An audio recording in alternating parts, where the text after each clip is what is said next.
आज म यो एउटा झोलको विषयमा बताउँदैछु।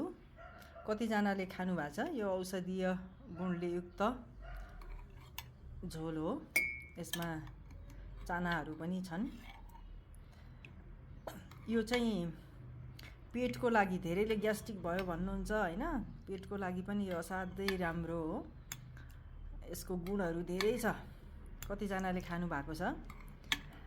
खाना खाइसकेपछि, यो खाली पेटमा चाहिँ खानु हुँदैन। खाना खाइसकेपछि यो अलिअलि खानुभयो अथवा खानासँगै पनि खानुभयो भनेदेखि यसले स्वास्थ्यमा अत्यन्तै राम्रो सुप्रभाव पार्छ। पेटबाटै अनेक रोगहरू निस्किने भाव हुनाले, पेट ठिक रहेमा सबै ठिक हुने हुनाले यो पेट ठिक गर्ने र अन्य स्वास्थ्यको निमित्त पनि धेरै लाभप्रद छ। यो अलिकति पित्त प्रधान हुनेहरूले चाहिँ कम खानु होला। अरूले चाहिँ अलिकति खाँदा हुन्छ। यसो 1-2 चम्चा खाना खाइसकेपछि पाचनको लागि खाने झोल हो। यो कसरी बनाउने भन्ने कुरा चाहिँ तपाईहरू कतिजनालाई यसमा रुचि छ। यदि चाहनुहुन्छ भने म अर्को भिडियो बनाएर पनि देखाउने छु।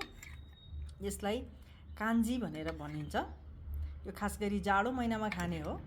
अहिले काठमाडौँमा जाडो गइसकेको छैन, बिहान बेलुका अलिअलि जाडै छ। त्यसले गर्दाखेरि खान सकिन्छ। एकदम गर्मीमा चाहिँ यो नखाएको राम्रो। यो खास गरी जाडो महिनामा बनाउने र जाडो नसकिन्जेल खान सकिन्छ। गर्मी महिनामा यसलाई खासै खाइँदैन।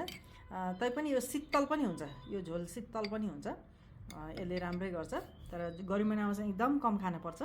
जाडो महिनामा चाहिँ अलिकति खान सकिन्छ। यसको बारेमा कतिलाई रुचि छ, जिज्ञासा छ, बनाउन इच्छुक हुनुहुन्छ भनेदेखि यो कान्जी बनाउने तरिका म अर्को भिडियोमा बनाएर देखाउने छु। धन्यवाद।